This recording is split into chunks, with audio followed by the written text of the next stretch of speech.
well, it's the fastest way to connect with somebody. Science supports it, but, more intrinsically, we all know it. It's the way that news passed between villages before there was any written word, for anything to get around. So I think we all know that it's incredibly integral initially to survival, let alone to just emotion. If you could wrap important news in memorable melodies, then people were going to be less likely to die back in the day.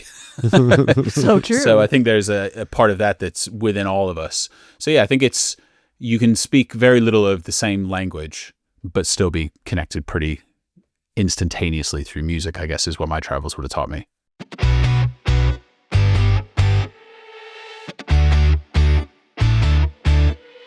Welcome to Audio Branding, the hidden gem of marketing.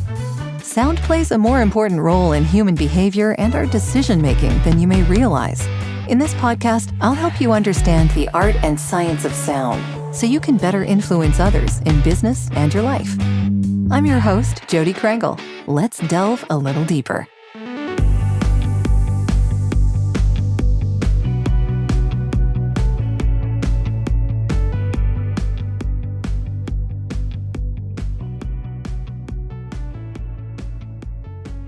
Well, gentlemen, thank you so much for joining me today. I really appreciate you taking the time. Pleasure. Thanks for having us. Thanks for having us. Big time. Very excited to be here. I'm looking forward to this. Yeah. So I always start out these conversations by asking you if you have an early memory of how sound moved you. And I know both of you probably have those, but one at a time. George, if you want to start. Yeah. Do you know what? It's interesting because I was trying to think, when was the first time that I heard sound in terms of my memory? And I think for me, the first time it was actually in the car with my dad. That was the first time I actually associated like an emotion with music. Me and him used to listen to Ian Dury all the time when we were in the car. And I remember we also used to sing along, and my dad's a terrible singer. He wouldn't mind me saying that, but we used to really enjoy singing along together.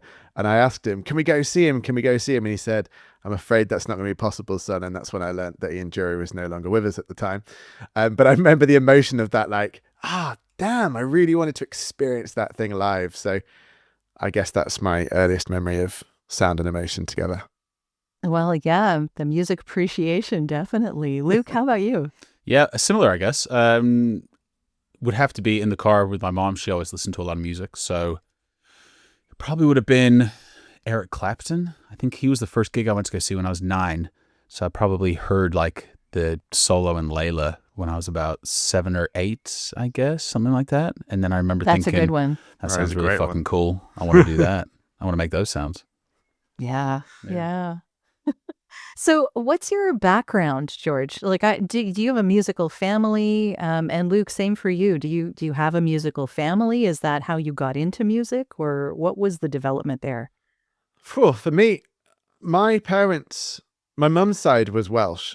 So traditionally, Welsh families are known for always having a piano in the house and gathering around and singing. Speaking is musical. Eggs. So for me, that was like, there was always a piano in the house with all of my family, and we always used to gather around and just sing badly, whether it be just at Christmas time or whether it just be weekends. That was just something that was in the blood. My dad's side, there's no music in my dad's side, but my great granddad was a jazz pianist, and we didn't know that until I started wanting to learn jazz myself. So it was kind of in the family. It's kind of where it began. I think it was my mum's side more than my dad's. Great. Luke, how about you? Yeah, my dad owned about 3 CDs in his entire life, so it definitely wasn't from him. And then, it was my mom. She was just always playing music. She was always harmonizing to every song. She's from Phoenix, Arizona, originally, so she was big into like Crosby, Stills, Nash and Young, all that kind of stuff. So that's a good one though. Yeah, the harmonies, exactly. Just the harmonies. Yeah, it was later on in life when I realized how much of that I obviously had picked up from being in the car with her. Just I've got a pretty good ability to like sing harmonies. So yeah, so it started with her. I guess just playing music all the time. Yeah, I feel like there's always one parent that's the savage record collector, and then the other one that's like a little bit more I guess like hands-on in some way, the one that you'd sing along with, or there's always a family member that sort of, I think, sparks that memory, even if you're not a musician yourself. Yeah, I was really lucky actually. Both my parents are musical, but my mom was the singer. And my grandfather had a really lovely, deep, chocolatey voice and was on radio for a little bit. So that was interesting to learn about. But yeah, my parents met by collaborating on music. Oh, Their cool. parents introduced them to be in a band. Love that. I do you think it's your granddad where you got your sort of presenting side from then, if he was on the radio? Or do you mean he was on the radio as a musician, like as a singer? No, he was on the musician as a DJ, like really early on and for not all that long. But yeah, he had a really lovely speaking voice. Did you hear stuff with him on the radio as a presenter? I didn't know. I wish I had. I really wish I had. At that point, we didn't have any way to record anything. And, Of course. he just did it for a little while. And then he started flying planes, which is... Classic segue. Yeah, Classic segue. Classic segue. Exactly. Yeah. I guess. So Bruce Dickinson funny. from Iron Maiden. I guess he does that.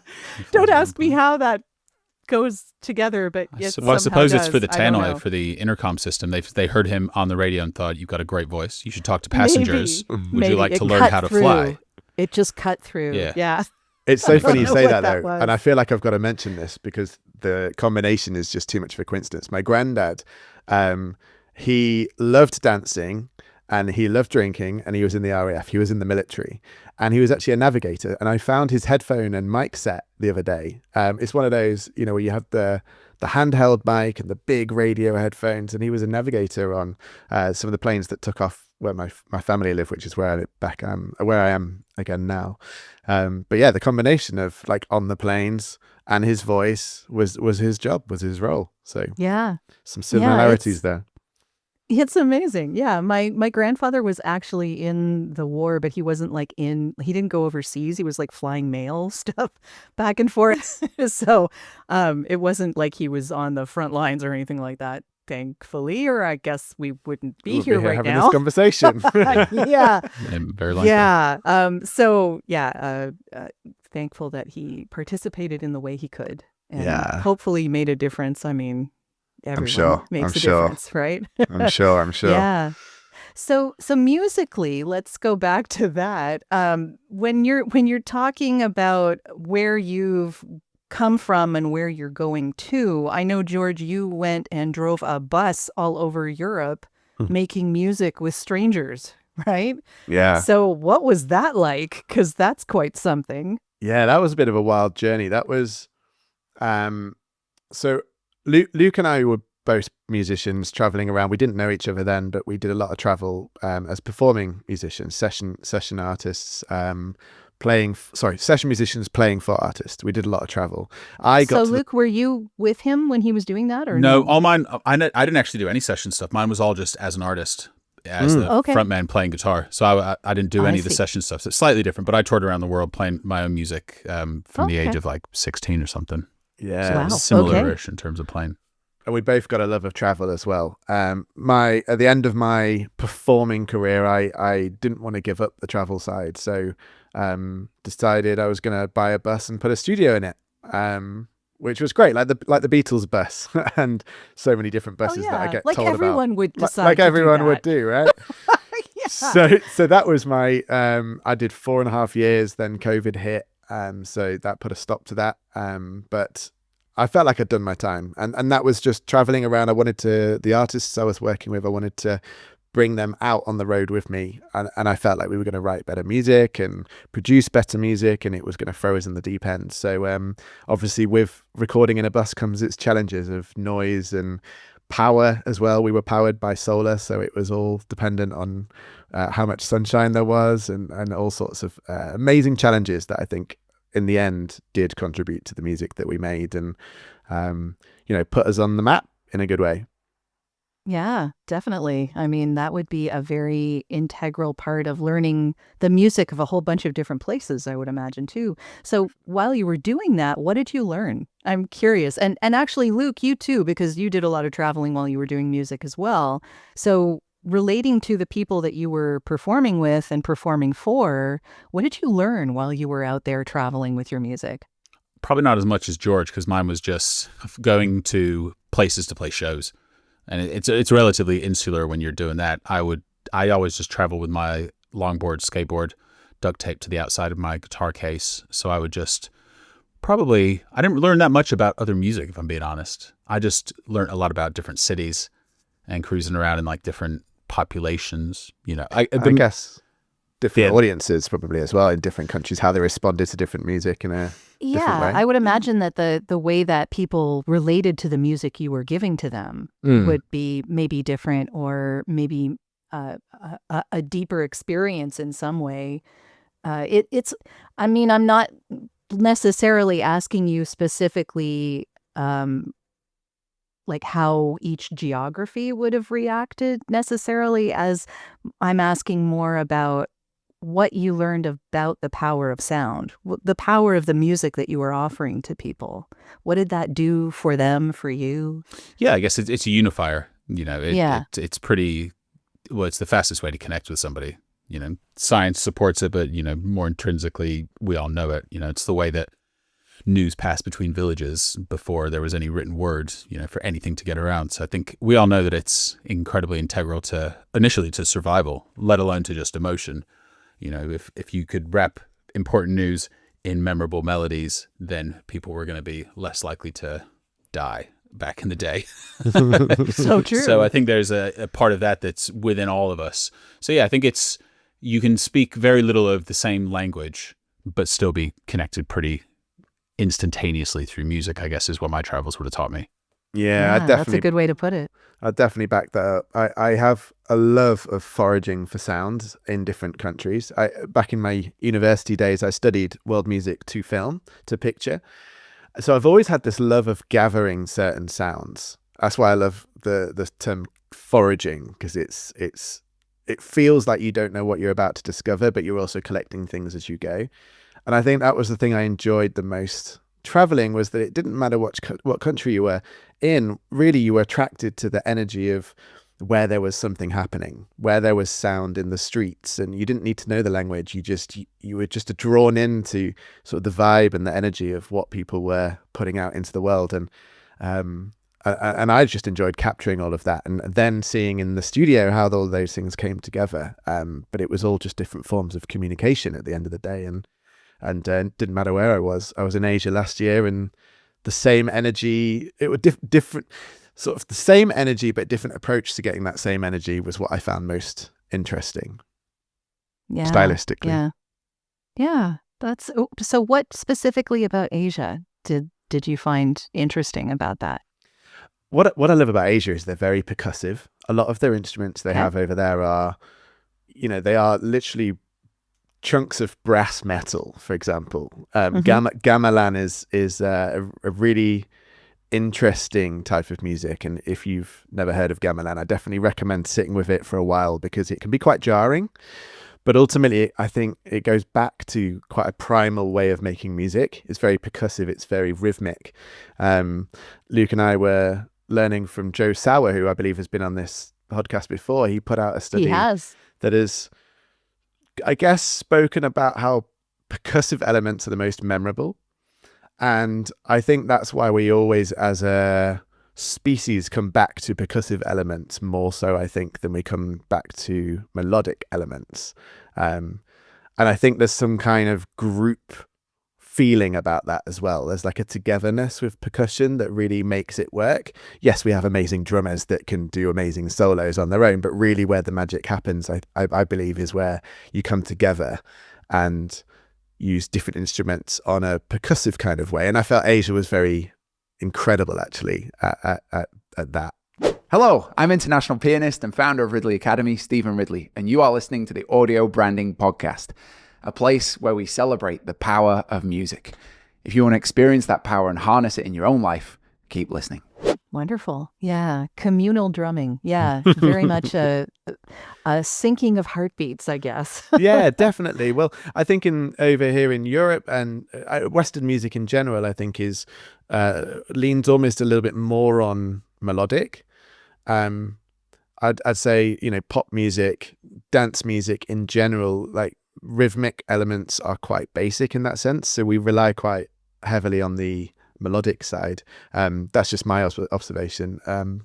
So I enjoy it when there's quite a lot of percussive intricacies that go on in music, and I think Asia does that incredibly well, and Africa as well. I've got a huge love for African chant music, and the way that people come together to make, there's a vibe there, isn't there, with those kind of group singing. Yeah, I love it. Yeah, it's really wonderful. And yeah, the way that the community comes together to bring that all out is wonderful as well. Yeah. Definitely. So now you're working in a company that does create music and other sounds for business, correct? So hear me out. What made you decide to start that company?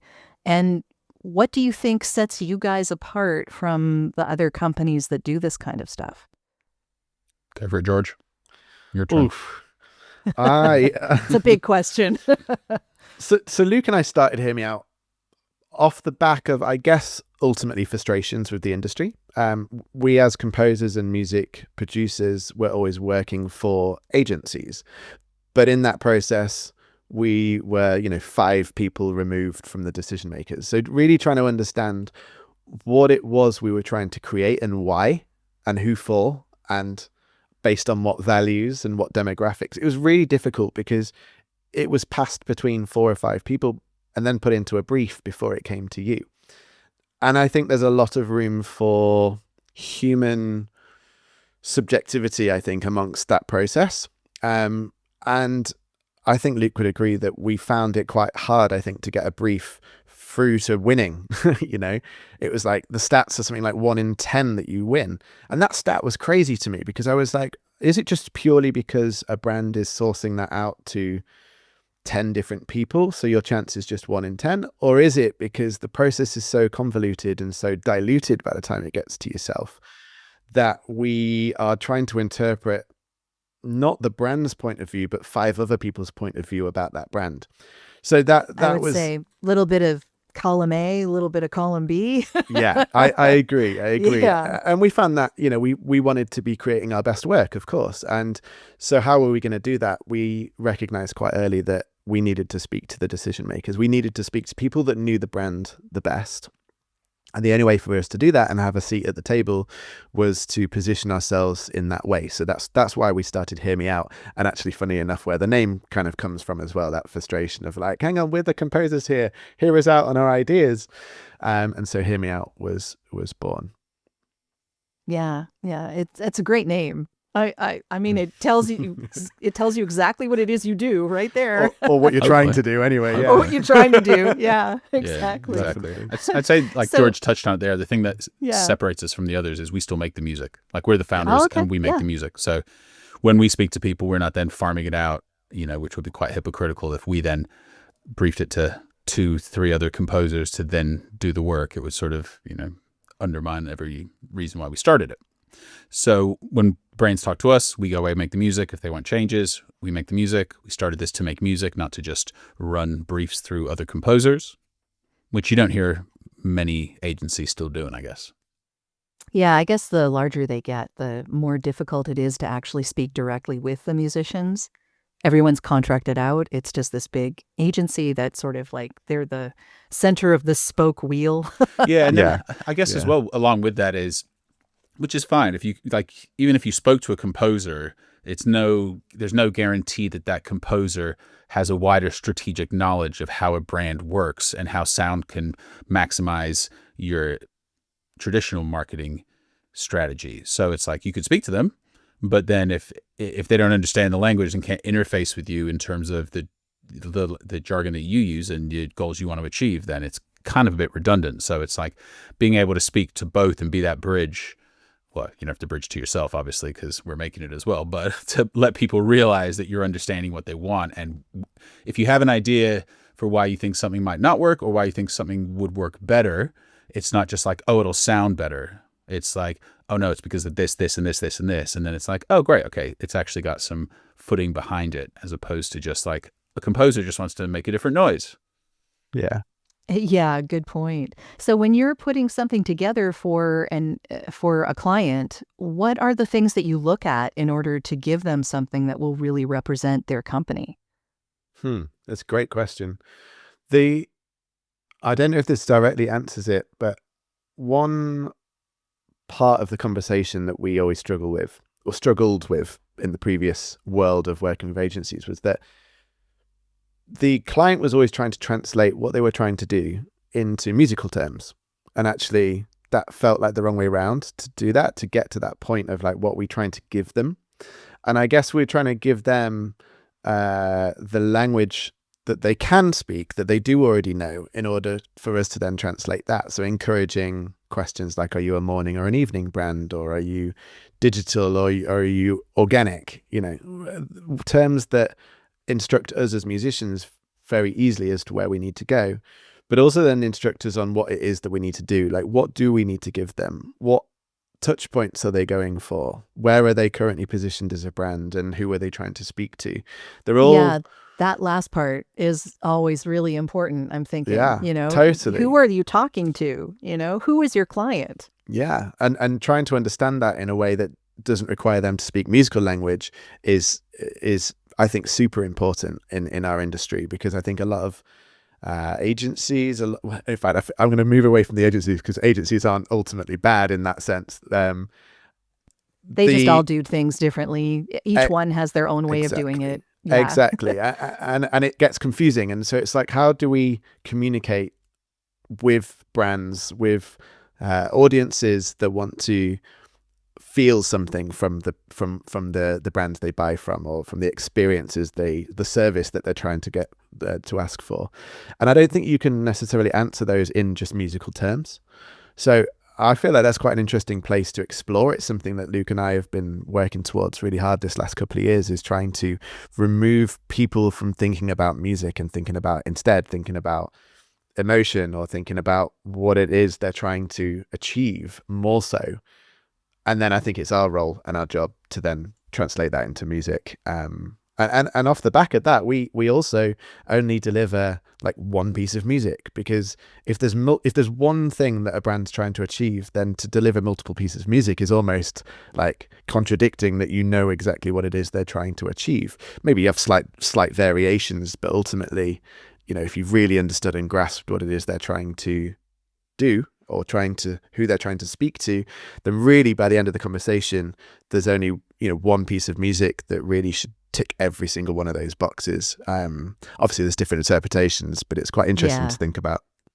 And too many of those to choose from can also, lead to paralyzation of actually making a choice. Totally. So yeah, I 100%. agree with that. Yeah, and I think it's only if your process isn't thorough enough and you don't have the sign off from the key decision makers, that's the only reason why I would ever imagine you would want to be hedging your bets and spreading yourself a bit too thin. Like, because of how detailed our process is, and because everyone's like, yes, this is the direction, then we've never had anyone say, no, this is completely wrong, you need to redo it. Everyone's always some minor tweaks, maybe slightly lengthening a section or taking a little bit more energy or whatever, but like in general, everyone's like, yeah, this is great. Yeah, 100% of the time so far. Everything we've put forward. That's good to hear. It's great, but I think that's proof in the conversation, isn't it? I think that's if everyone really understands where they're going and why, then I think you get to a point where every decision is understood. So then it just removes the subjectivity, and then we know we're just aiming for like the objective goal here. Yeah. I'd love to get a little bit more specific and ask you if there is any particular project that you've worked on that you're really proud of that you want to talk about. All of them. Go on, Luke. What's your favorite one, Luke? I mean, I love all of them. It's because we got the process that we do. We're helping, and because we work directly with the brands, we are creating the brief together essentially. So it's like when we were composers, you get a brief and sometimes you'd be like, this is just a bit crap. Like, these references are a bit lame. This isn't exactly exciting. It's not going to set the world on like, why are they doing this? It's just to play it safe. So we've never created a safe brief, I guess, per se, for ourselves. We've always been, because we've been in a position where we can stretch the client's imagination and see and show how that could be paired to their wider emotional aims as a brand and where they're trying to take the brand and develop it. We've always been fortunate that we can create cool music. So like the Sky Bingo one, I really love that track. I think that's really cool. A lot of fun to make. Sky Bingo, I think, is an interesting one because they're an entirely digital brand. I felt like it was leaning on the front end to, of course, we've got to make some digital music. We actually did the complete opposite. We had real singers in there, like all the instrumentation is real in there, which Thank felt you for like using it was humans. Well, it felt like it was Let me against just say the that. we are still here. AI is not Yes. here just yet. And it felt like it was the opposite of what I think everyone was expecting to go into with that track. So I would agree with Luke. I enjoyed that one the most because we were actually just able to make real human music because they wanted to connect with humans and actually make a point about the fact that it weren't a fussy brand that was very, in your face, electronic, loud music, like come and play our game. It was very much like take a sigh, sit with us and enjoy a moment with Sky Bingo. And that was really fun to actually get to that point with the team. They were really great to work with and they were really open to all ideas as well. So it felt very smooth and felt like every stage made sense. But the other one I really did enjoy was a spirit company called Lish in Sweden. They are the first vodka company to ever have their own sonic branding. So we were very happy about that. And the second spirit company in the world to ever have their own sonic branding as well. And we were in their warehouse, like popping their bottles. Their cork sound when you release the cork in their bottles sounds incredible. Did you get a lot of samples? Oh, we got loads. And they'd, luckily for us, literally just bought a new warehouse. So we got this amazing like echoes and reverbs, like genuinely from that warehouse and capturing all the reverb and all the nerdy stuff that we all like to do. So that was really fun on that very practical level of getting our hands on the bottles and, on set, so to speak. Well, that's the end of this episode. Thanks for listening. And if you like what you heard, why not tell a friend about this podcast? It's available in all the usual locations. Until next time.